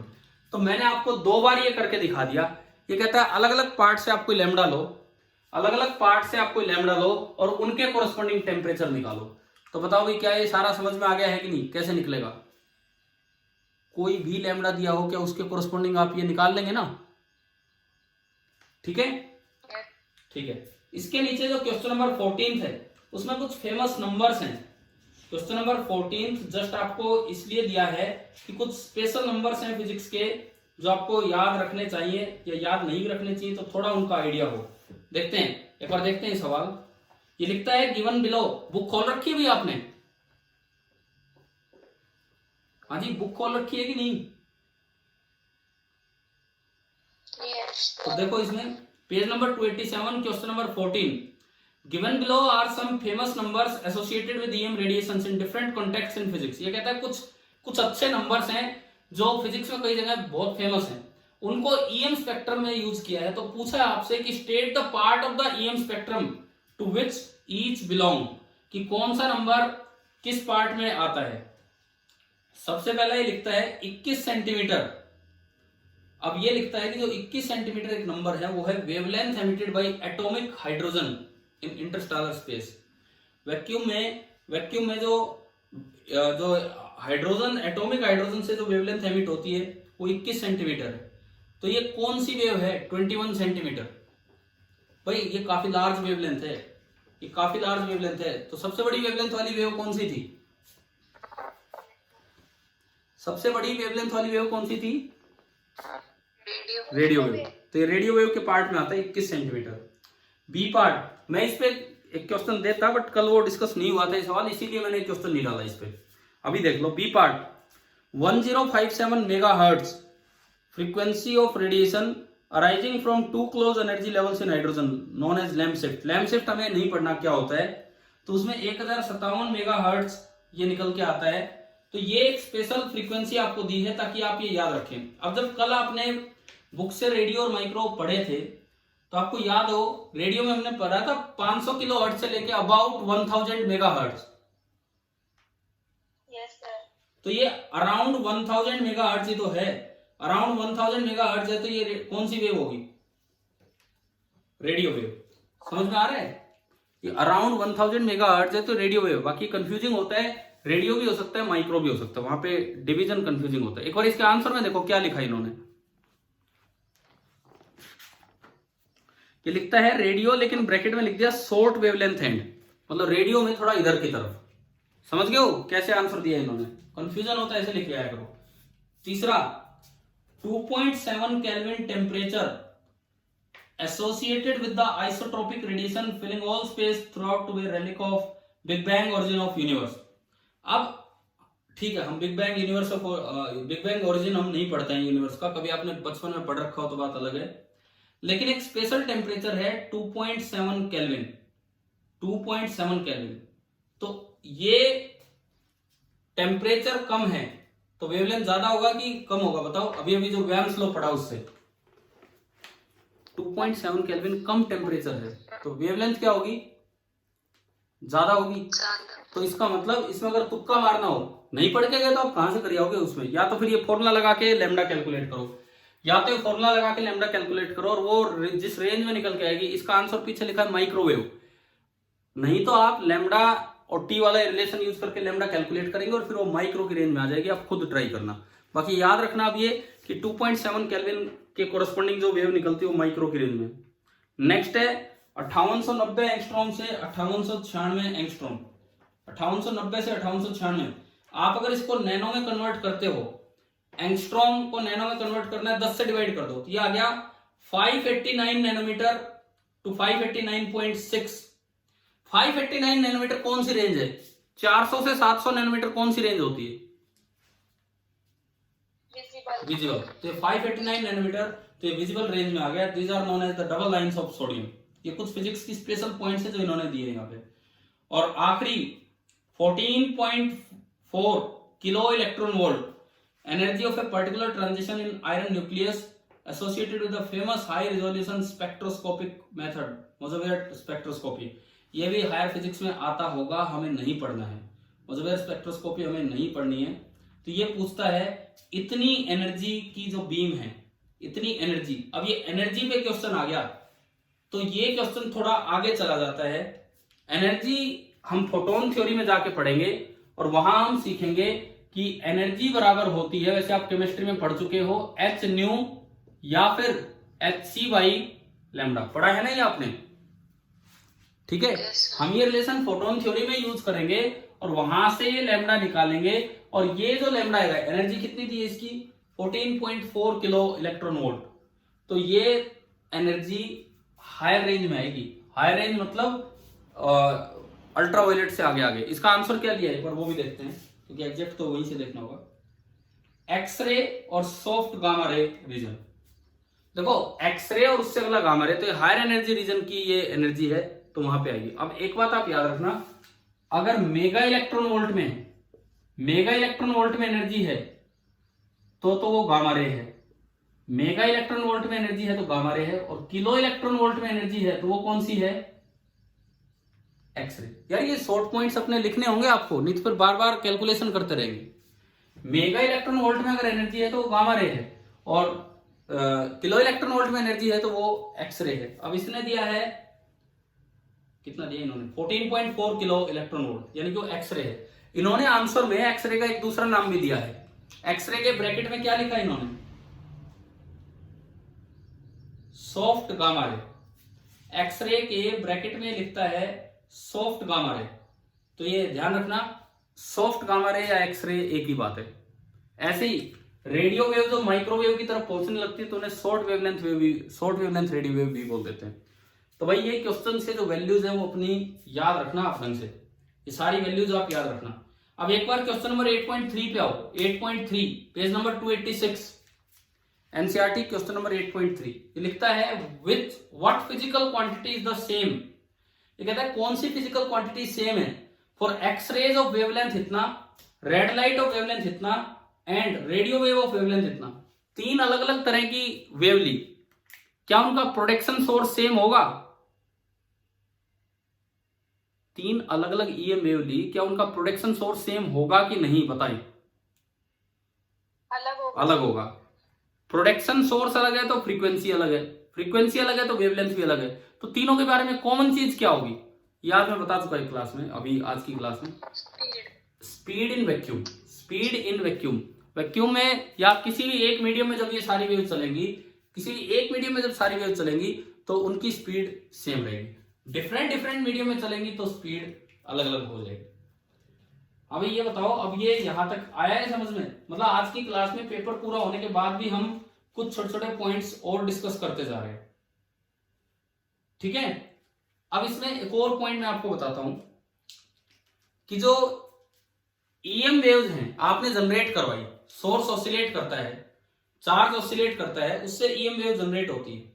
वो ईएम वेव सिग्निफिकेंट कब होती हैं, कब वो इतनी ठीक ठाक ईएम वेव बनेगी कि वो डिटेक्ट हो पा रही है, वो हमारे लिए मतलब जनरेट हुई वहां पे। तो इसमें एक और चीज है, एक ये पॉइंट आप याद रखना जो मैं अभी इसके साथ आपको बता रहा हूं।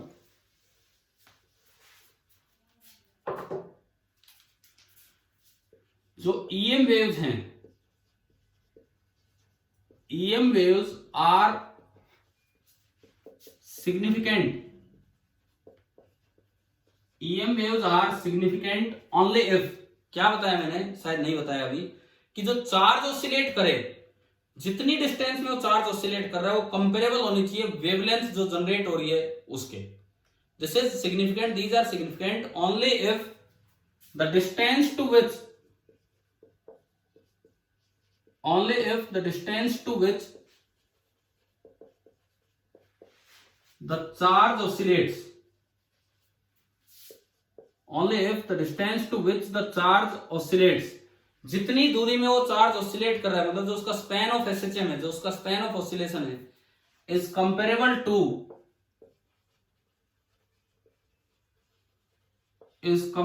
To the wavelength of the wave generated, is comparable to the wavelength of the wave generated। जो आपने ईएम वेव जनरेट की है, जो आपने ईएम वेव जनरेट की है, कि वो कब सिग्निफिकेंट होगी, कब वो डिटेक्ट करने लायक होगी, जब जितनी दूरी में चार्ज ऑसिलेट कर रहा है। फ्रीक्वेंसी एक अलग चीज है, फ्रीक्वेंसी एक अलग चीज है, जो उसकी फ्रीक्वेंसी ऑफ ऑसिलेशन है, जो उसका टाइम पीरियड है, वही वेव का फ्रीक्वेंसी और टाइम पीरियड होगा। लेकिन वो वेव सिग्निफिकेंट कब होगी, जब जितनी दूरी में वो चार्ज ऑसिलेट कर रहा है वो दूरी कंपेरेबल हो किसके, किसके, वेवलेंथ के।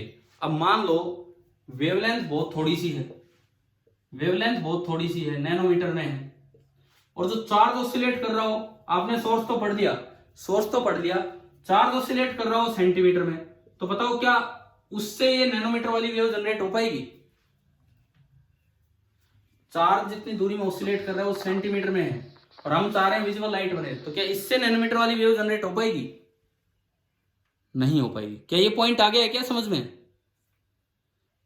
मतलब क्या, जो अलग अलग सोर्सेज हमने याद किए हैं, अलग अलग सोर्सेज जो याद किए हैं, उनमें जो स्पैन ऑफ एसएचएम है, जो स्पैन ऑफ ऑसिलेशन है, वो लगभग उतना ही होता है जितना कि जो वेव लेंथ है, जो वेव जनरेट होके गई है उसकी लेंथ है।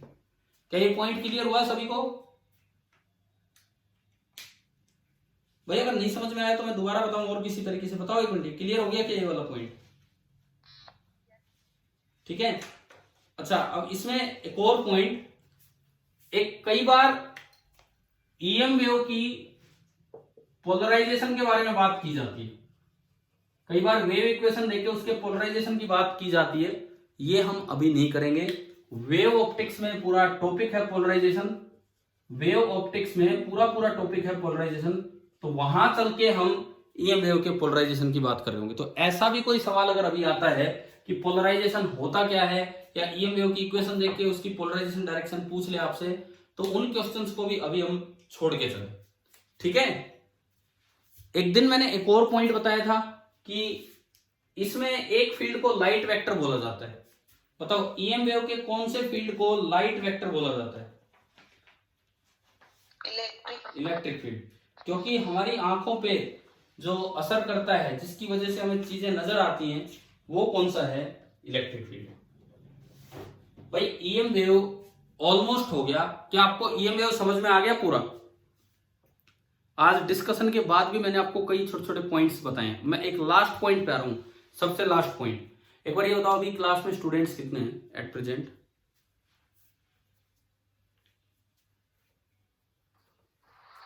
17। ठीक है। आप लोग एनसीईआरटी सेकंड पार्ट कहीं छुपा हुआ तो नहीं रखा है क्या? है अभी आपके पास, मतलब आपकी रेंज में है क्या सेकंड पार्ट? एक बार निकालो, सेकंड पार्ट निकालो, ये waves, sorry NCERT second part.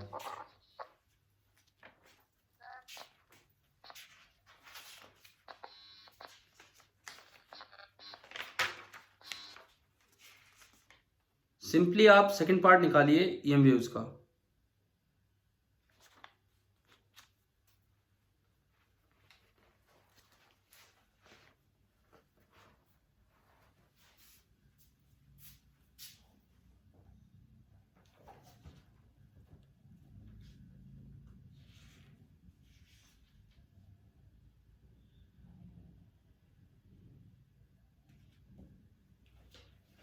हाँ भाई मिल गया।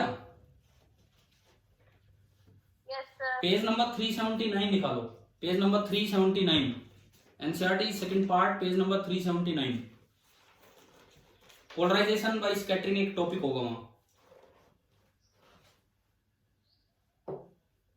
Yes, sir. ठीक है, हम तो पढ़ेंगे, ये डिटेल में पढ़ेंगे यार। ऑप्टिक्स एक बड़ी अच्छी यूनिट स्टार्ट होने वाली है, रे ऑप्टिक्स, और उससे भी बेहतरीन है वेव ऑप्टिक्स, उससे भी इंटरेस्टिंग है वेव ऑप्टिक्स। तो दोनों पार्ट हम पढ़ेंगे, लेकिन अभी मैं ईएम वेव के बारे में एक लास्ट पॉइंट आपको बता रहा हूं। इसमें आप थोड़ा नीचे आओगे तो ये डायग्राम से ऊपर की तीसरी चौथी लाइन है, क्लियरली वर्ड मिला, क्लियरली बीच में है किसी लाइन के, charges accelerating parallel to the double arrow, मिल गया है। देखो ये लाइन क्या लिखता है, सुनिए, clearly the charges accelerating parallel to the double arrows do not radiate energy towards this observer since their acceleration has no transverse component. तो ये एक मैंने स्टार्टिंग में आपको बताया था, ईएम वेव जब जनरेट होती है, ईएम वेव जब जनरेट होती है तो जिस डायरेक्शन में पार्टिकल एक्सेलरेट करता है उस डायरेक्शन में वो कोई एनर्जी नहीं भेजता, उसके परपेंडिकुलर डायरेक्शन में एनर्जी भेजता है। क्या याद है क्या कुछ ऐसा स्टार्टिंग पॉइंट बताया था जब ये ईएम वेव हम स्टार्ट करने लगे थे उस समय? दोबारा मैं बोलता हूं, ये पॉइंट याद रखना, आगे वेव ऑप्टिक्स में काम आएगा। ईएम वेव का सोर्स है ऑसिलेटिंग चार्ज। तो जब चार्ज ऑसिलेट करता है तो एक लाइन के अलोंग उसकी एक्सेलरेशन होती है, तो जो उसके कारण जो ईएम वेव जनरेट होगी उस लाइन के अलोंग नहीं होगी, उस लाइन के परपेंडिकुलर जितनी भी लाइंस होंगी सबके अलोंग ईएम वेव जनरेट हो जाएगी। क्या ये पॉइंट आपको याद हो जाएगा कि नहीं? ईएम वेव देखो हम हमेशा ना यूं ऑसिलेट करा के और आगे वेव दिखा रहे हैं, तो एक पॉइंट आप मैं फिर दोबारा बोलता हूं, याद रखना। मैंने आपको बता भी दिया कहां ये आगे वेव ऑप्टिक्स में काम आएगा, अभी बता रहा हूं ईएम वेव का ये पॉइंट, कि जब ईएम वेव जनरेट होती किसी ऑसिलेटिंग चार्ज के द्वारा, ईएम वेव जनरेट होती किसी ऑसिलेटिंग चार्ज के द्वारा, तो पहले जब वो चार्ज ऑसिलेट करेगा एक डायरेक्शन में उसकी एक्सेलरेशन होगी, जिस डायरेक्शन में एक्सेलरेशन है उस डायरेक्शन में कोई एनर्जी रेडिएट होकर नहीं जाएगी, कोई ईएम वेव रेडिएट होकर नहीं जाएगी, ईएम वेव चलेगी उसके परपेंडिकुलर प्लेन में, जिधर चार्ज ऑसिलेट कर रहा है उसके परपेंडिकुलर प्लेन में चलेगी, उसके परपेंडिकुलर जितनी भी डायरेक्शंस हैं उनमें ईएम वेव जनरेट होगी। ये पॉइंट यूज होगा पोलराइजेशन में। लिख लेते हो ना आप ये इस तरह के पॉइंट या नहीं? Yes, sir. लिख लिया करो यार, फिर नहीं तो ऐसे तो कितना याद रहेगा, नहीं रहेगा। तो अगर मैं यहां पे लिख के बताऊं, लिख देता हूं ताकि आप भी नोट कर लेने वाला पॉइंट इसमें ये है, a source charge does not radiate energy, does not radiate energy or EM wave in the direction of its acceleration.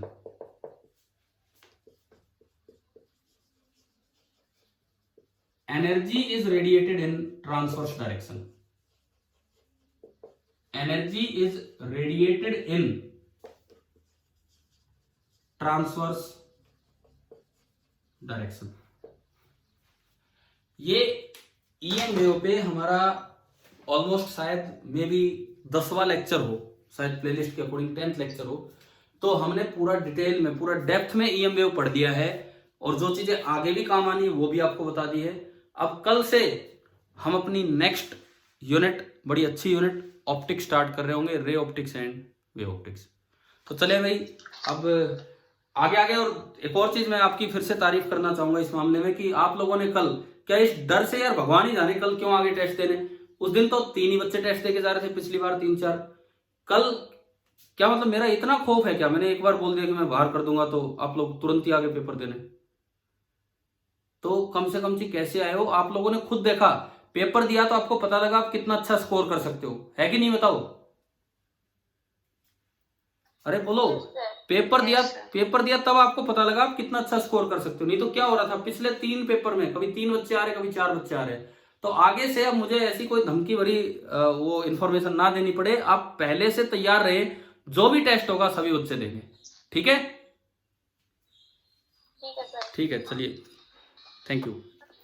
Yes sir.